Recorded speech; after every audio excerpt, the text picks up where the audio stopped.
I'm Allison, 28 years old, and I've always had a complicated relationship with my mother.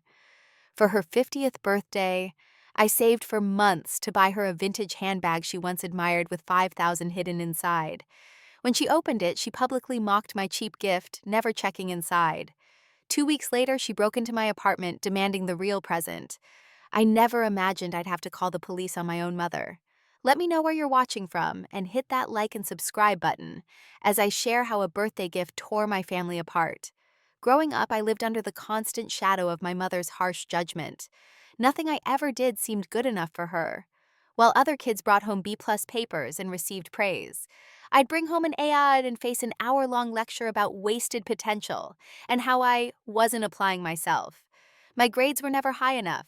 My room was never clean enough. My achievements never impressive enough. My brother Jack, however, could do no wrong in her eyes. 2 years older than me, Jack was the golden child. When he brought home B's, Mom would celebrate by taking him out for ice cream. When he made the junior varsity basketball team, she threw a party. Meanwhile, when I was selected for a competitive art program, she dismissed it as just drawing pictures and refused to attend the showcase. I remember one particularly painful incident when I was 12. After saving my allowance for months, I bought Mom a beautiful silver bracelet for Mother's Day. I was so excited to give it to her, imagining her face lighting up with joy. Instead, she opened the small velvet box, looked at the bracelet with a frown, and said, "This must have been on sale. The craftsmanship is rather poor." She never wore it, not even once. The next day, I found it in the trash. In these difficult moments, Dad was my refuge. While Mom criticized and belittled, Dad supported and encouraged. He would slip into my room after her tirade, sit on the edge of my bed, and tell me how proud he was of me. "Your mother shows love differently," he would say, though his eyes told a different story. "Don't take it personally, you're an amazing girl with so much talent." Dad would secretly display my artwork in his office and brag about me to his coworkers. He attended every school event sitting in the front row with his camera ready, while Mom would either find an excuse not to come or sit stiffly checking her watch every few minutes. This special bond with my father only seemed to fuel Mom's resentment. She would often interrupt our conversations, finding chores for me to do whenever Dad and I were enjoying time together. "You two are always whispering about something," she would say accusingly. "There's laundry to be folded, Allison. Your father isn't going to help you succeed in life by coddling you." As I got older, I began to recognize the signs of my mother's manipulation. The sudden mood shifts were the most jarring. She could be charming and sweet one moment, especially in public, or when she wanted something, then cold and cutting the next. She would buy me a new outfit, then use it against me later. "After all I do for you, this is how you repay me. Remember that shirt I bought you last week?" Mom was skilled at isolating me from others. She would find fault with every friend I brought home. Sarah was too loud. Jessica was a bad influence. Megan's parents were getting divorced, and you know how that affects children. One by one, my social circle shrank as Mom made it increasingly difficult to maintain friendships. Perhaps most damaging was her refusal to acknowledge her behavior. If I tried to address how her words hurt me, she would deny ever saying them. "You're so sensitive, Allison." "I never said that." "You always twist my words." Or she would flip the situation entirely. "I can't believe you would accuse me of such things after everything I've sacrificed for you. Do you know how ungrateful you sound right now?" I began to question my own memories and perceptions. Maybe I was too sensitive. Maybe I was imagining things. Maybe I was the problem. It wasn't until years later in therapy that I learned the term gaslighting and recognized it as what my mother had been doing to me my entire life. Despite all this, there were rare moments when Mom showed a different side. Once when I had the flu at 16, she stayed by my bed all night, placing cool cloths on my forehead and making sure I stayed hydrated. Another time when a boy stood me up for a dance, she sat with me on the couch, handed me a pint of ice cream, and said, "He doesn't deserve you anyway." These glimpses of maternal care kept me hoping that someday, somehow, we could have the relationship I so desperately wanted. But those moments were fleeting, and the criticism and emotional manipulation always returned. By my senior year of high school, I was walking on eggshells in my own home, trying to anticipate Mom's moods and avoid her triggers. Dad continued to run interference when he could, but even he seemed worn down by the constant tension. I remember sitting in my guidance counselor's office, looking at college brochures, and feeling not excitement but relief at the prospect of finally escaping. When I received my acceptance letter to a university 3 states away, I cried not from pride, but from sheer liberation. For the first time, I could see a future where I wasn't constantly trying and failing to earn my mother's love. The day I moved into my college dorm was both exhilarating and terrifying. Dad helped me carry boxes up 4 flights of stairs, his face a mixture of pride and sadness. Mom complained about the heat, the small elevator, the suspicious-looking maintenance worker, and basically everything else. When it was time for them to leave, Dad hugged me tightly and whispered, "Fly free, little bird, this is your time now." Mom's goodbye was a list of warnings and reminders: don't stay out late, don't trust new friends too quickly, call home every Sunday, don't forget to take vitamins. No hug, no tears, just practical advice delivered with her usual clinical efficiency. As they drove away, I stood in the parking lot feeling oddly hollow, like I should be sadder about this separation from my family. That hollow feeling didn't last long. Within weeks, I was experiencing a freedom I had never known. I could choose my own meals, set my own schedule, decorate my side of the room however I wanted. Simple decisions that most young adults take for granted were revelatory to me. I didn't have to justify why I wanted posters on my wall, or explain why I was studying in the library instead of my room. My roommate Rachel was everything I could have hoped for. Outgoing, where I was reserved, confident, where I was hesitant, she pulled me out of my shell with genuine kindness. When I flinched at loud noises or apologized excessively for minor things, she never made me feel strange. Instead, she would say things like, "You never need to say sorry for existing in this room, Allison. It's your space, too." But freedom from my mother's physical presence didn't mean freedom from her influence. The Sunday phone calls she insisted upon became weekly ordeals. "Are you eating properly? You sound tired. Are you staying up too late? Did you get an A on that paper? Only an A? What happened? Are you making friends? Not too many friends. I hope you need to focus on your studies." Each call left me drained and anxious, often triggering tears that Rachel would witness with increasing concern. "Your mom seems intense," she said after one particularly difficult conversation. "You know that's not normal, right?" Her question stunned me. I had never considered that there might be another way for mothers to interact with their daughters. At Rachel's suggestion, I visited the campus counseling center. The counselor, a gentle-voiced woman named Dr. Martinez, listened attentively as I hesitantly described my relationship with my mother. I downplayed many things defending mom's behavior as just wanting the best for me and being old-fashioned about parenting. Dr. Martinez's response was careful but clear. Allison wanting the best for a child and consistently making them feel inadequate are two very different things. Parents can have high expectations while still providing unconditional love and support. That session marked the beginning of my understanding that what I had experienced wasn't normal parenting, but emotional abuse. During my sophomore year, I secured an internship at a small design firm. The owner, a woman named Karen, saw potential in my work that I hadn't recognized myself. Under her mentorship, I began to develop confidence in my creative abilities. When she offered me a part-time position that would continue after my internship ended, I felt a sense of achievement that had nothing to do with earning my mother's approval. That summer, I made the difficult decision not to return home. Instead, I subleased an apartment near campus and continued working at the design firm. Mom was furious, accusing me of abandoning the family and wasting money on rent when I had a perfectly good room at home. Dad, though disappointed, supported my decision. "You need to build your own life," he said during one of our private phone calls. "Mom will come around eventually." Then during my junior year, everything changed. Dad called on a Tuesday evening, his voice shaking. "Your mother found a lump in her breast. We're waiting on biopsy results." The world seemed to tilt on its axis. Despite everything, the thought of losing my mother filled me with dread. The biopsy came back negative, just a benign cyst, but those days of waiting transformed something in me. Life was fragile. Relationships were fragile. Maybe it was time to try harder with Mom to be more understanding of whatever had made her the way she was. My renewed efforts to connect were met with mixed results. Mom seemed suspicious of my increased calls and more affectionate tone. "Why are you asking about my day? Did your father say something?" But gradually, she began to share small things with me. Her garden was doing well. She was thinking of repainting the living room. Her book club was reading a novel she actually enjoyed. Then, 3 months before my college graduation, Dad had a massive heart attack. By the time I made it to the hospital, he was gone. The strong, gentle man who had been my buffer, my protector, my constant supporter, had vanished from the world in the span of a few hours. At the funeral, Mom clung to Jack, barely acknowledging me when I arrived.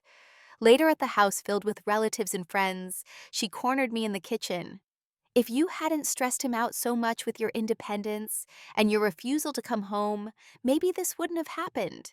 She hissed, her grief finding its outlet in blame.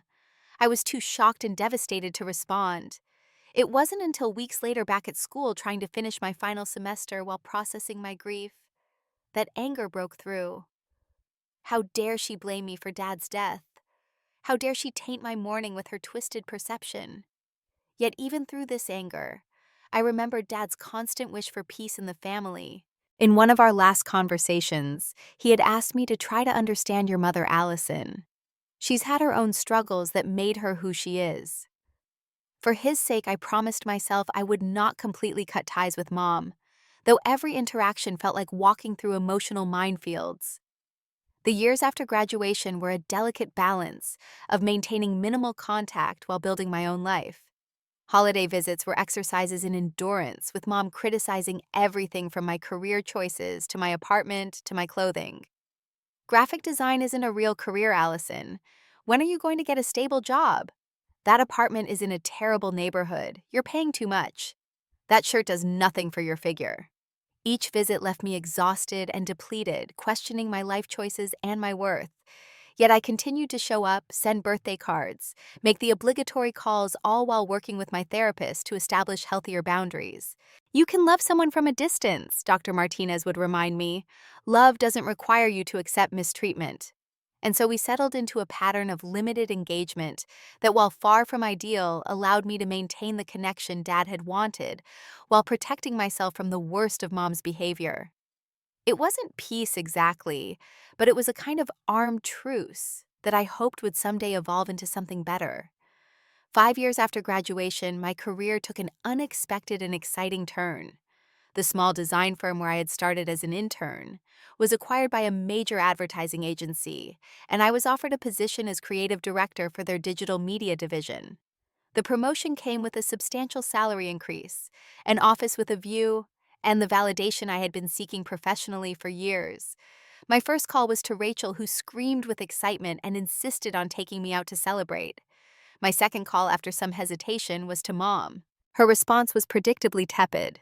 "Well, that sounds nice, Allison. Just be careful not to get too comfortable. These big companies lay people off all the time."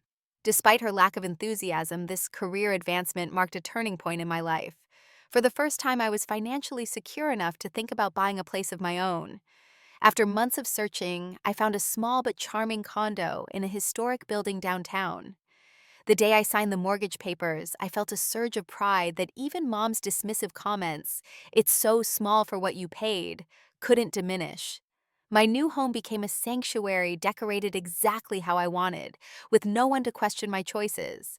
Soft blues and grays on the walls, artwork from local artists I admired.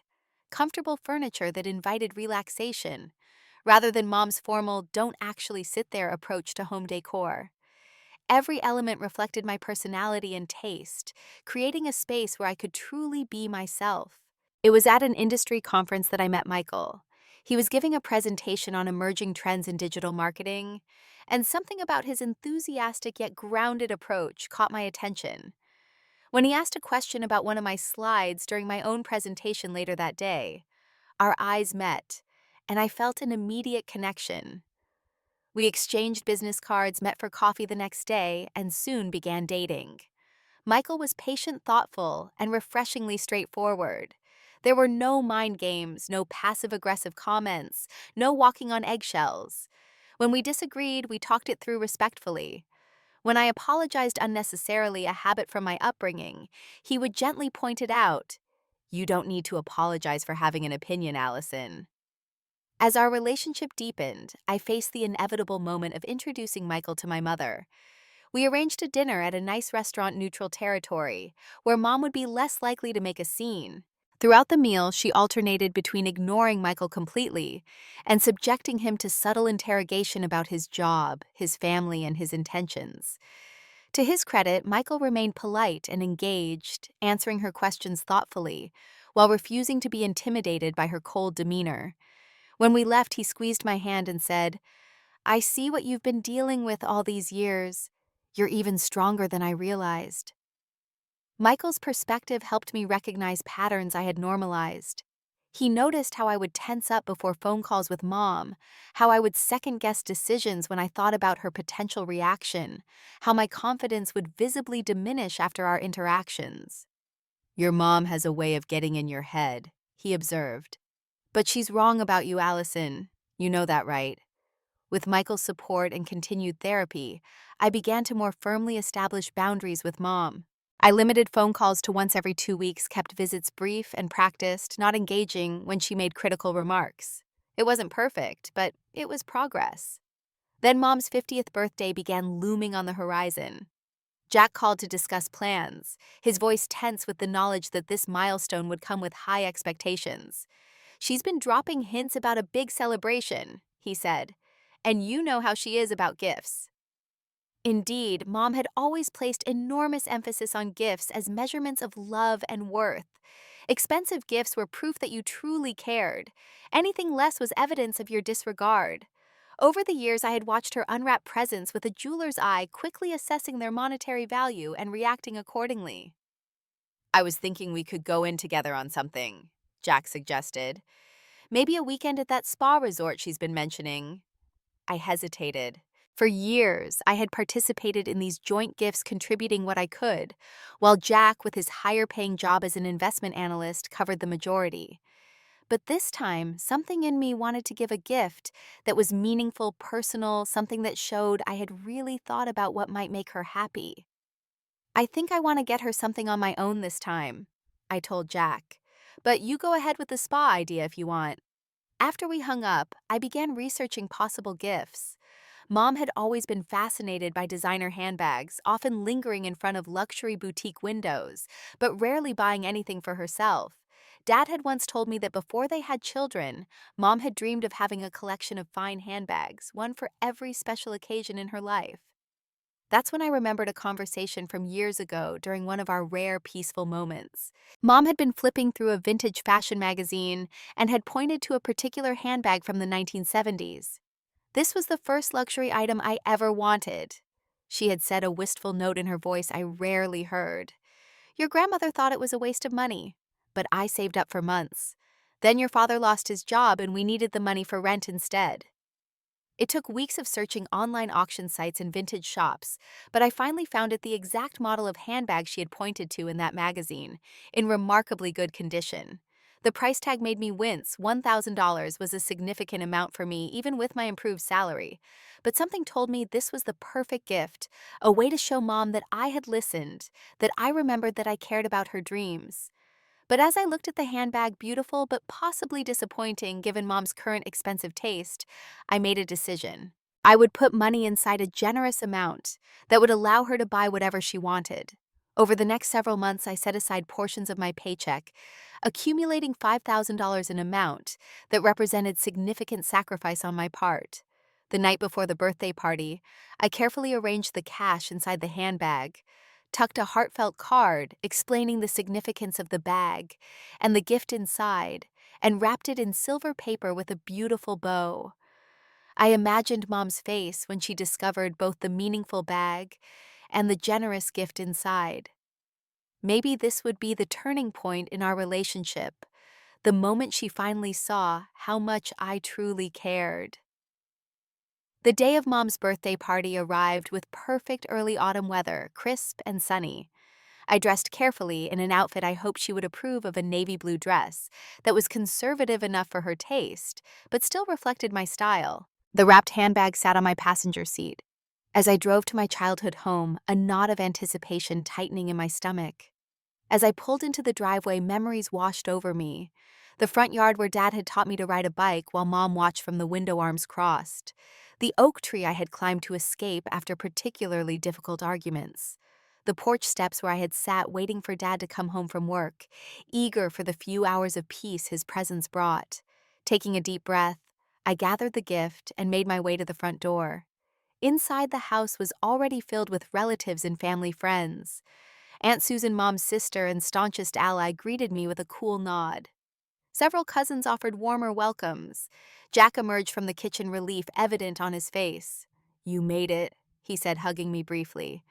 Mom's in the living room holding court. Fair warning, she's already made 3 people uncomfortable with her honesty. I found Mom surrounded by a small group of her friends from the country club, looking elegant in a pale blue dress that I suspected was new for the occasion. When she saw me, her smile tightened almost imperceptibly. "Allison, you finally arrived. We were beginning to wonder." "Happy birthday, Mom," I said, leaning in to kiss her cheek. "The house looks beautiful." It was true, the living room was decorated with tasteful floral arrangements and subtle gold and white accents. "Thank you." Susan helped, of course. She has such an eye for these things. The implication that I did not have such talents hung in the air between us. "Put your gift on the table with the others. We'll be opening them after lunch." The gift table was already piled high with elegantly wrapped packages.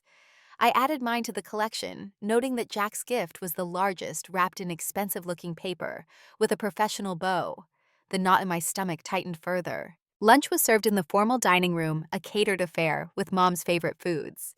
I was seated between a distant cousin I barely knew, and one of Mom's friends, who seemed determined to ask probing questions about my love life. From across the table, Jack shot me sympathetic glances, as Mom regaled everyone with stories about his recent promotion. "Jack's company values his financial acumen so much," she said proudly. "Not everyone can handle the pressure of managing millions of dollars." She glanced my way. "Some people prefer more creative pursuits, of course, which is fine too." Several uncomfortable hours later, it was finally time for the gift opening. Everyone gathered in the living room as Mom took her place in her favorite armchair, a literal throne from which to pass judgment on our offerings. Aunt Susan appointed herself official gift passer, handing each package to Mom with ceremonial gravity. The first few gifts were received with polite enthusiasm: a crystal vase from a friend, a silk scarf from another. Then came Jack's gift, the large box revealed to contain a weekend package at the luxury spa he had mentioned, plus a designer watch that must have cost at least $2,000. Mom's face lit up with genuine pleasure. "Jack, this is too generous. You spoil me." She hugged him tightly, then turned to display the watch to her friends.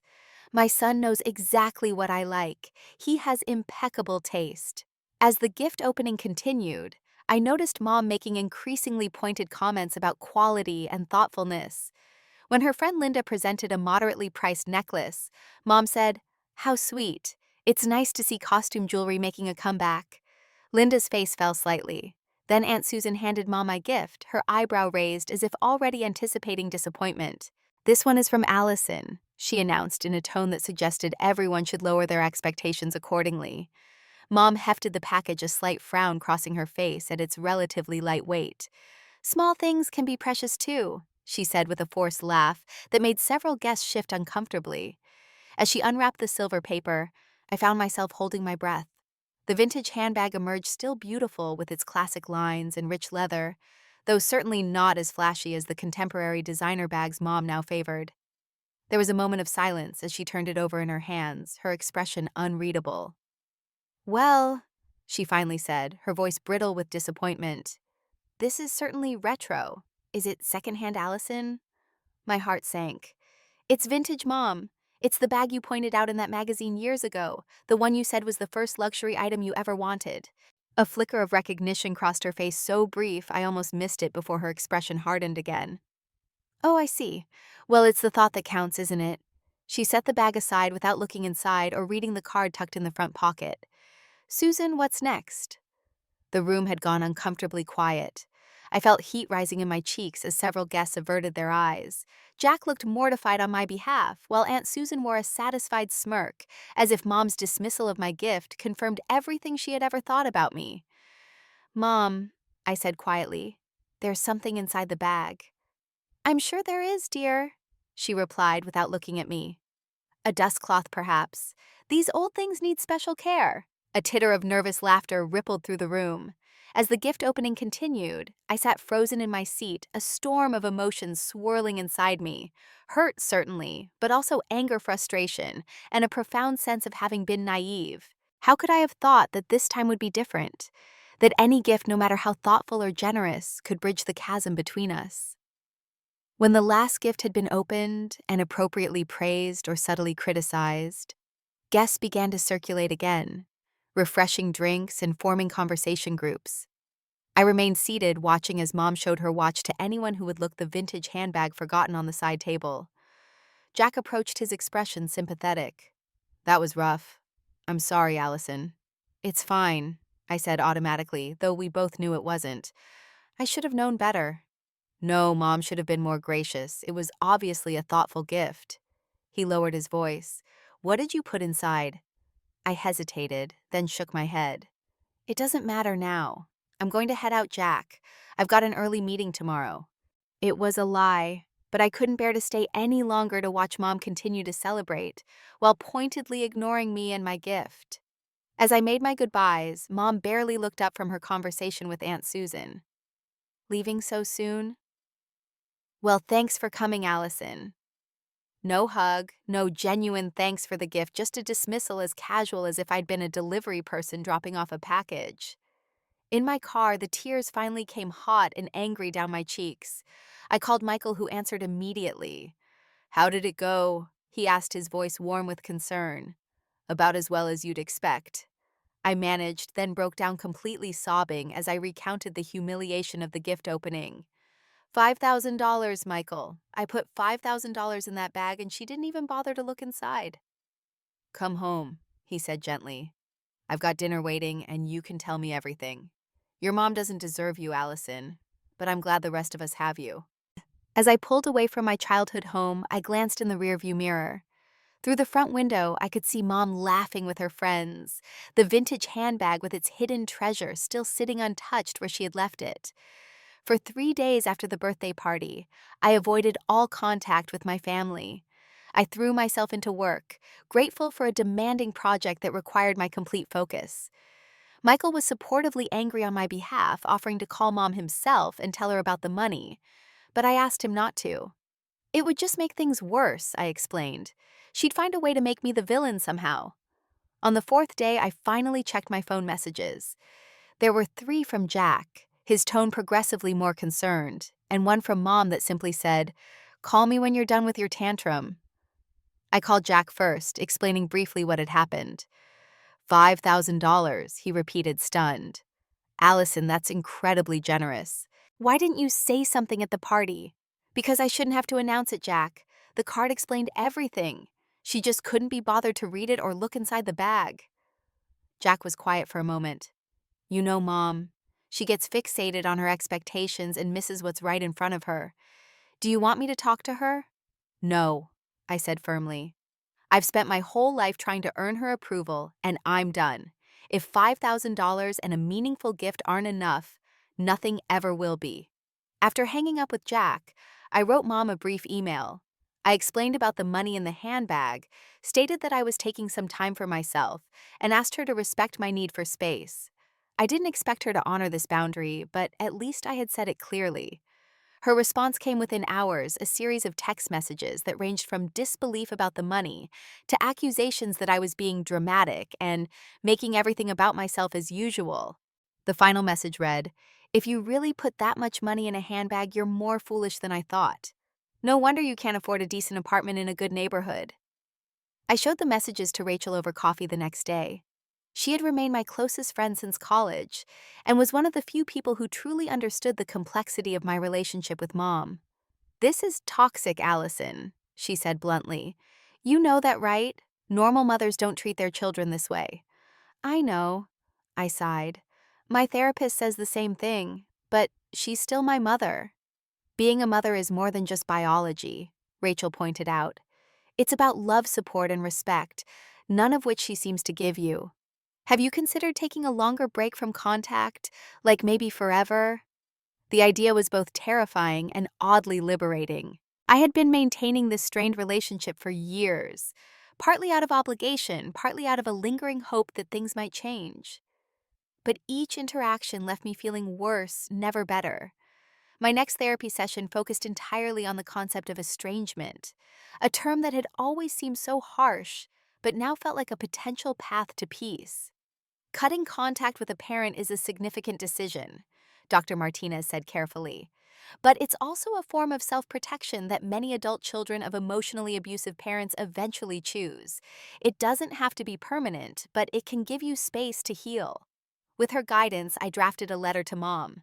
Unlike the brief email I had sent earlier, this one detailed my feelings, the pattern of hurt I had experienced throughout my life, and my decision to take a prolonged break from our relationship. I explained that I wasn't doing this to punish her, but to take care of myself. I concluded by saying that if she ever wanted to work on building a healthier relationship, I would be open to that, but it would require acknowledging the past and committing to change. I mailed the letter on a Tuesday, choosing the physical formality of paper over the immediacy of email. By Wednesday night, my phone was exploding with notifications. Mom had called 8 times, each voicemail more agitated than the last. Jack called to warn me that she was on the warpath. Aunt Susan sent a scathing email about my selfishness and lack of family values. I silenced my phone and tried to focus on a quiet evening with Michael, who had come over with takeout and a sympathetic ear. We were halfway through dinner when my doorbell rang, an insistent, repeated buzz that made my heart sink with recognition. "Don't answer it," Michael advised, but I was already moving toward the door, drawn by a lifetime of conditioned response to my mother's demands. Through the peephole, I could see Mom standing in the hallway, her posture rigid with anger. Against my better judgment, I opened the door a crack, the security chain still in place. "Mom, this isn't a good time." "It's never a good time for you, is it, Allison?" she snapped. "Not when it comes to family obligations. Let me in. We need to talk about this ridiculous letter and your accusations." "They're not accusations, they're my experiences," I said, surprising myself with my steady tone. "And I meant what I wrote. I need space right now." "Space?" she scoffed. "You've had nothing but space since you left for college and abandoned this family. Now let me in so we can discuss this like adults instead of you hiding behind a door." I felt Michael come up behind me, his presence bolstering my resolve. "Mrs. Thompson," he said politely, "Allison has asked for some time, and I think we should respect that. Perhaps you could schedule a time to talk later when everyone is calmer." Mom's face darkened at the sight of him. "This doesn't concern you. This is between me and my daughter." "Michael is part of my life," I said firmly. "And I'm not hiding, I'm setting a boundary. I'll call you when I'm ready to talk, but right now I'd like you to leave." "Is this about the money?" she demanded suddenly. "Because if you're having financial problems, there are better solutions than giving away thousands of dollars and then blaming me when I didn't find your little hidden treasure." "It's not about the money, Mom. Please go home." Her expression shifted, a calculating look replacing the anger. "Fine. I can see you're determined to be difficult. We'll talk when you've come to your senses." She turned and walked away, her heels clicking sharply on the hallway floor. Relief washed over me as I closed and locked the door. "That went better than expected," I said to Michael, though my hands were shaking slightly. "She gave up too easily," he noted with a frown. "That doesn't seem like her style from what you've told me." His concern proved prescient. 2 days later, I came home from work to find my apartment door slightly ajar. Alarm bells rang in my head as I cautiously pushed it open, calling out, "Hello, is someone here?" The sight that greeted me sent a chill down my spine. My living room had been methodically searched, cushions removed from the couch, books pulled from shelves, drawers partially open. Following the trail of disruption, I moved cautiously toward my bedroom, where I found Mom rifling through my closet. "What are you doing?" I gasped, shock momentarily overriding anger. "How did you get in here?" Mom spun around looking startled, but not particularly guilty. "Your superintendent let me in. I told him I was your mother and had forgotten something important the last time I visited." "That doesn't explain why you're going through my things," I said, fury beginning to replace shock. This is breaking and entering, Mom. You had no right. Don't be so dramatic, Allison. Parents have a right to check on their children's well-being. She gestured around the room. And clearly you're not well if you're throwing away money you can't afford to lose. I came to find the rest of your savings before you do something else foolish with it. The audacity of her explanation left me momentarily speechless. Not only had she violated my home, but she was acting as if she had every right to do so, as if my money and possessions were extensions of her own property. Get out, I said, my voice low and steady, despite the rage building inside me. Get out of my apartment right now. Not until you tell me where you're keeping your money, she insisted, moving toward my dresser. You obviously can't manage it yourself if you're giving away thousands of dollars just to spite me. I didn't give it away to spite you. I gave it because I thought it would make you happy. And it's none of your business where I keep my money or what I do with it. I'm 28 years old, not a child. You're acting like a child, she retorted, yanking open a dresser drawer.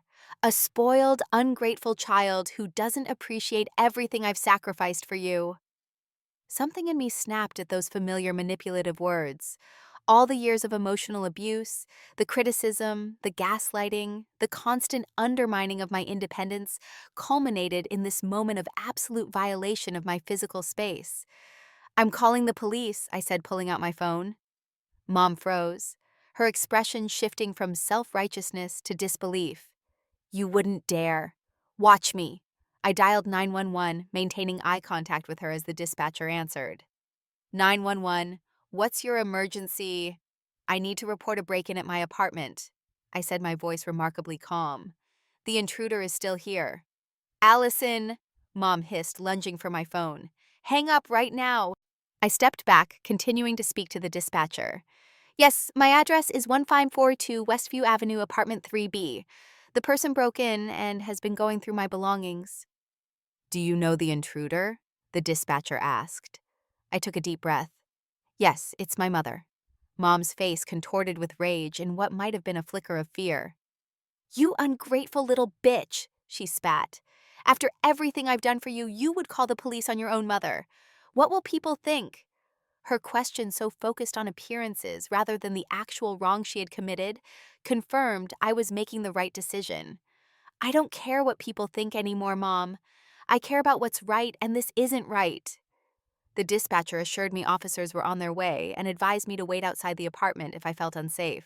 But Mom made no move to physically threaten me, instead, launching into a tirade about my ingratitude, selfishness, and the shame I was bringing on the family. Your father would be so disappointed in you, she said, her voice cold with contempt. Calling the police on your own mother. This is how you repay all our sacrifices. Dad would understand boundaries, I replied, surprising myself with my certainty. He always did. We remained in tense silence until a knock at the door announced the arrival of 2 police officers. As I let them in, Mom instantly transformed her rigid posture, softening her voice, becoming tremulous with confusion. Officers, there's been a terrible misunderstanding. I'm just a worried mother checking on my daughter. The officers looked between us, clearly assessing the situation. Ma'am, did you have permission to enter this apartment? One asked Mom. I'm her mother, she repeated, as if that explained everything. I was concerned about her financial decisions and wanted to talk to her. By breaking into my home and searching through my belongings, I challenged, then turned to the officers. She convinced my superintendent to let her in under false pretenses. I arrived home to find her going through my closet and dresser drawers. The officers took our statements separately, their expressions carefully neutral as Mom alternated between painting herself as the concerned parent and me as the ungrateful child. When they asked if I wanted to press charges, I hesitated, the weight of family obligation briefly reasserting itself. You don't have to decide right now, the female officer said gently. But regardless, your mother needs to leave the premises immediately. Mom gathered her purse with as much dignity as she could muster. This isn't over, Allison, she said quietly as she passed me. You've crossed a line today that can't be uncrossed. As the officers escorted her out, I felt simultaneously relieved and devastated. The door closed behind them, leaving me alone in my violated apartment, tears finally breaking free as I slid down the wall to the floor, my body shaking with delayed shock and grief. The family I had known, dysfunctional as it was, had been irrevocably altered by standing up for myself by calling the police on my own mother. I had severed something fundamental, but amid the grief was a glimmer of something else, the recognition of my own worth, my right to safety and respect even from family, especially from family. The days following Mom's break-in unfolded in a blur of practical concerns and emotional aftershocks. My first call was to the building superintendent explaining what had happened and requesting that under no circumstances should my mother be allowed into the building again. Then I called a locksmith to change my locks, not entirely trusting that Mom wouldn't somehow obtain a key. Jack called the next morning, his voice tight with stress. "What the hell happened, Allison? Mom came home escorted by police officers. She's telling everyone you had her arrested for visiting you." I explained the reality of the situation, describing how I'd found Mom searching through my personal belongings. Jack was quiet for a long moment before sighing heavily. "I believe you. This crosses a line even for Mom, but she's spinning a completely different story to the family." "Let me guess," I said wearily. "I'm the ungrateful daughter who called the police on her poor mother who was just trying to help." "Something like that," Jack admitted. "Aunt Susan is on the warpath. She's been calling everyone in the extended family, telling them you've had some kind of mental breakdown and are lashing out at Mom." The character assassination wasn't surprising, but it still hurt. "I'm not going to defend myself to people who've watched Mom's behavior my entire life and said nothing," I told Jack. "They can believe what they want." "I understand," he said softly. "For what it's worth, I'm on your side, Allison. I should have stood up for you more over the years." His support meant more than I could express, especially knowing the position it put him in with Mom. "Thanks, Jack. That means a lot." The family division Jack had warned me about materialized quickly. My phone buzzed constantly with messages from relatives, some expressing concern about my mental state, others condemning my shameful behavior. A few cousins reached out privately to offer support, admitting they'd always seen how differently Mom treated me compared to Jack. Aunt Susan took her campaign to social media, posting vague but pointed comments about children who abandon their parents, and the heartbreak of raising an ungrateful child. She didn't name me directly, but everyone in the family knew exactly who she meant. Friends from high school who were still connected with my family began sending awkward messages asking if everything was okay. Through it all, Mom continued her own pressure campaign. After being blocked from my phone, she began sending emails alternating between rage, "You've destroyed this family with your selfishness manipulation. I'm not sleeping or eating because of the stress you've caused," and occasional attempts at reconciliation. "If you apologize, we can put this unfortunate incident behind us." The emotional toll was significant.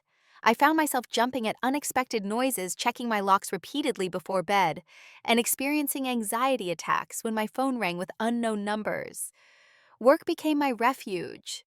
But even there, my concentration suffered as I constantly checked my email for new messages from Mom or updates from Jack about family fallout. "You need to see someone about this, Allison," Rachel insisted after witnessing one of my anxiety attacks.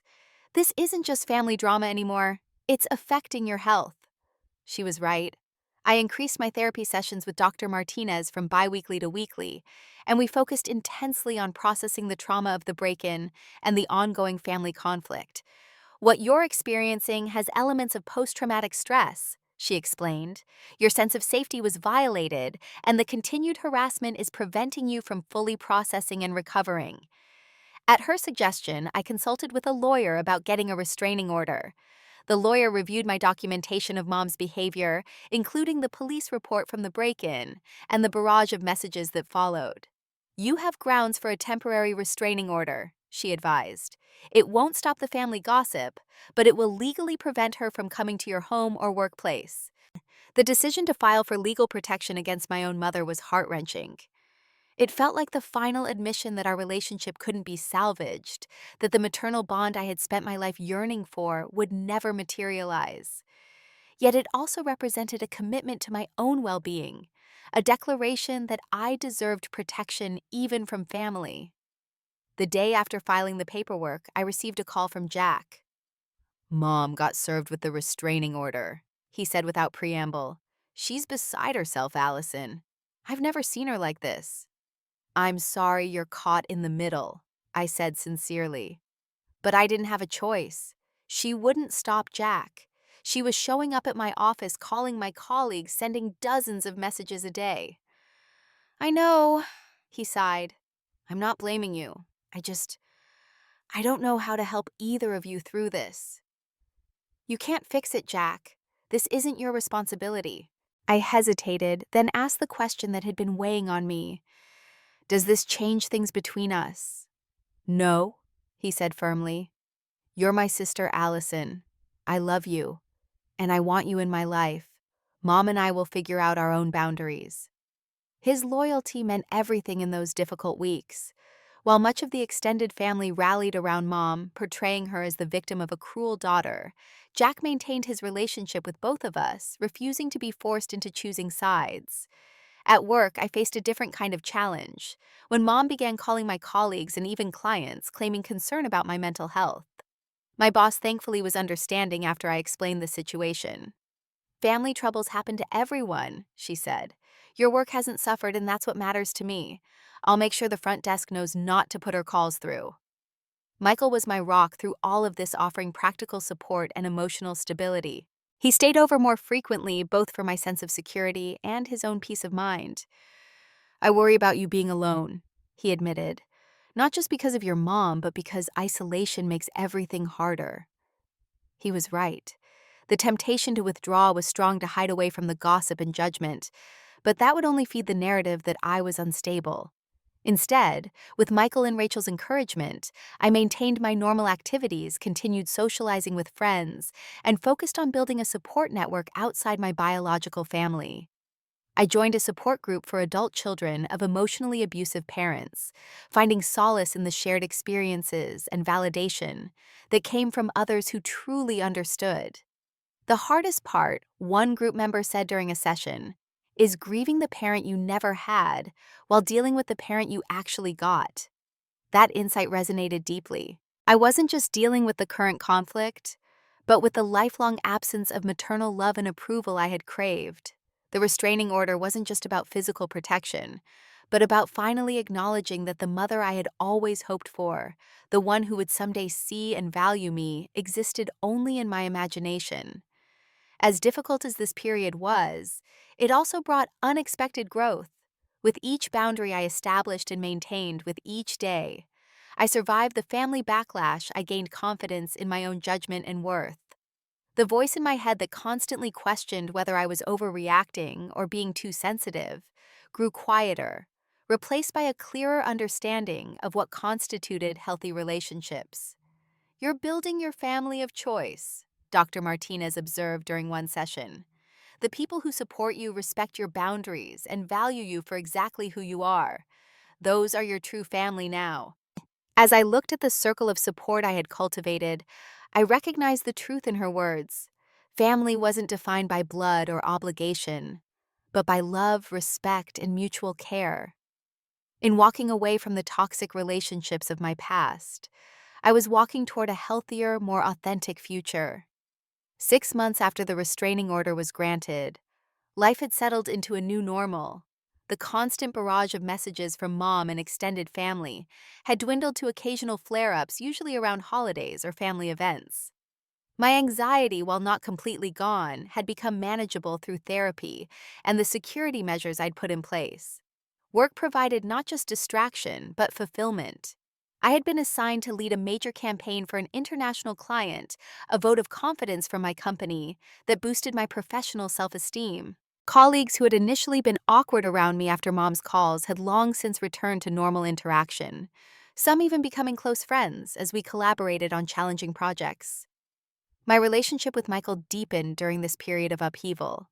He had seen me at my most vulnerable and remained steadfast, neither trying to fix everything nor becoming overwhelmed by the family drama. "I'm in this for the long haul," he told me one evening as we discussed moving in together. "Your family doesn't scare me off. Nothing about you scares me off. Rachel, too, had been unwavering in her support, offering her apartment as a safe space when I needed a change of scenery, and defending me fiercely when mutual acquaintances repeated gossip from Mom's side of the family. "True friendship shows itself in crisis," she said when I thanked her. "And you do the same for me." New friendships also blossomed during this time. Several members of my support group became personal friends, our shared experiences creating an immediate bond that extended beyond our formal meetings. We understood each other's triggers and boundaries in ways others couldn't, offering validation and perspective when old doubts resurfaced. One cool autumn day, Jack suggested meeting for coffee at a neutral location, a cafe equidistant between our homes. As I waited for him, I felt the familiar mixture of anticipation and anxiety that had become associated with family contact, though Jack had proven himself an ally throughout the ordeal.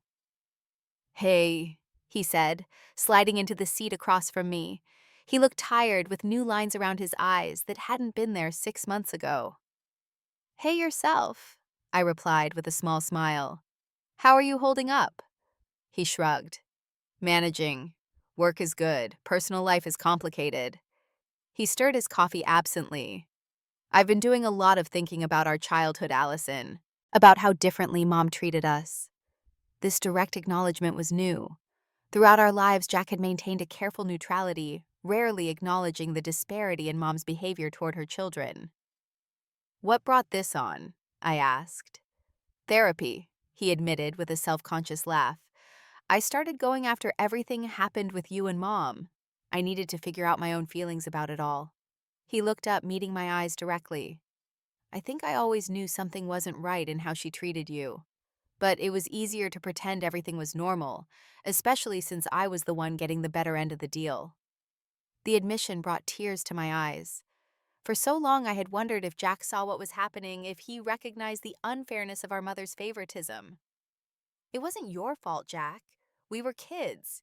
You didn't create the situation." "No, but I benefited from it," he said soberly. "And I didn't do enough to stand up for you." "I'm sorry for that, Allison. Truly sorry." His apology unlocked something in me, a tension I hadn't realized I was still carrying. "Thank you," I whispered. "That means more than you know." We spent the next 2 hours talking more openly than we ever had about our childhood, comparing memories and perspectives. Jack shared how Mom would sometimes use me as a negative example, warning him not to be difficult like your sister. I described the crushing weight of constantly trying to earn approval that never came. "She'll never change, will she?" I asked, though I already knew the answer. Jack shook his head. "I don't think so. In her mind, she's always the victim, never the one causing harm." He hesitated. "You should know she sold that vintage handbag you gave her. Used the money to buy a new designer bag, the one she'd been wanting." I felt a moment of sadness, not for the money which I had given freely, but for the meaninglessness of the gesture in Mom's eyes. The bag I had searched for so carefully, hoping to connect with a moment from her past, had been nothing more than a commodity to her. "At least the money didn't go to waste," I said finally. "She got what she wanted." "Are you angry?" Jack asked, studying my face. I considered the question seriously. "Not anymore. I was for a long time angry and hurt and confused, but now I mostly feel sad. Sad that she can't see beyond her own needs to form real connections with others. Sad that she'll never know the joy of unconditional love." I shrugged. "And I feel free. Free from trying to earn love that was never going to be given." Jack nodded slowly. "I'm still working on that part. The freedom. It's complicated when I'm still in contact with her." "You don't have to choose Jack. Your relationship with Mom and your relationship with me can be separate things. I would never ask you to cut her off for my sake." "I know. That's one of the things I admire about you, Allison. You've always been the more generous one, even when life gave you less reason to be." He smiled, a genuine, warm expression that reminded me of our father. "So where do we go from here, as siblings, I mean?" "Forward," I said simply. "With honesty and boundaries. I'd like to have my brother in my life if he wants to be there." "He does," Jack assured me. "Very much." As we parted with a hug that felt more meaningful than any we had shared in years, I realized how much healing was possible even without Mom's participation in the process. Jack and I could repair our relationship, strengthening the bond that had been strained by Mom's toxic favoritism. A week later, I received an unexpected text from a cousin on Mom's side of the family. "Thought you should know," it read. "Aunt Margaret's 60th birthday party is next month. Your mom will be there, but so will a lot of family who miss you. Consider coming, no pressure." The invitation stirred a complex mix of emotions. I hadn't seen most of my extended family since the restraining order, not wanting to create awkward situations or risk confrontation with Mom. But I missed many of them, the aunts who had slipped me extra desserts at family gatherings, the cousins I had played with during summer vacations. I discussed the invitation with Dr. Martinez during our next session. "How do you feel about potentially seeing your mother?" she asked. "Nervous," I admitted, but not terrified like before. The restraining order has expired, and I don't think she would make a scene at someone else's celebration. And if she does, then I'll handle it. I'm stronger now. I know where my boundaries are, and I'm not afraid to enforce them. I smiled slightly. It might actually be good to see her in a controlled environment to prove to myself that she doesn't have power over me anymore. Dr. Martinez nodded approvingly. "That sounds like a healthy perspective. Just make sure you have support and an exit strategy if things become uncomfortable." As I left her office, I felt a sense of peace that had been building gradually over the past months. The journey of healing wasn't linear, and there would likely be difficult moments ahead if I chose to attend the party. But I was no longer the desperate daughter seeking validation from a mother incapable of giving it. I was a whole person with worth and dignity inherent to myself, not dependent on anyone else's approval. That evening, as Michael and I prepared dinner together in my apartment, which now felt fully safe again, I shared my thoughts about the party invitation. "I think I want to go," I concluded. Not to reconcile with Mom, but to reclaim my place in the wider family. Michael squeezed my shoulder supportively. "Whatever you decide, I'm with you. Literally, if you want me to come as backup." I leaned into his touch, grateful for his steady presence. I think I would like that. As we settled in for a quiet evening together, I reflected on the journey of the past year. From the hopeful daughter, carefully wrapping a birthday gift, to the self-assured woman I was becoming. Every painful step had led me toward greater authenticity and peace. The path hadn't been what I expected. I had lost the fantasy of maternal love I had clung to for so long, but gained something perhaps more valuable: self-love, and the courage to create boundaries that protected it. I had discovered that family could be chosen built on mutual respect rather than obligation. And I had learned that healing doesn't always mean reconciliation. Sometimes it means walking away with your dignity intact. Whatever happened at Aunt Margaret's party, whether Mom acknowledged me or not, whether the family welcomed me back or maintained their judgment, I would face it with the knowledge that my worth was no longer in question. The little girl, desperate for her mother's approval, had grown into a woman who finally approved of herself. Have you ever had to make the difficult choice between maintaining a toxic relationship or protecting your own well-being? I'd love to hear your stories in the comments below. Remember to like and subscribe if this resonated with you, and share with anyone who might need to hear that it's okay to set boundaries even with family.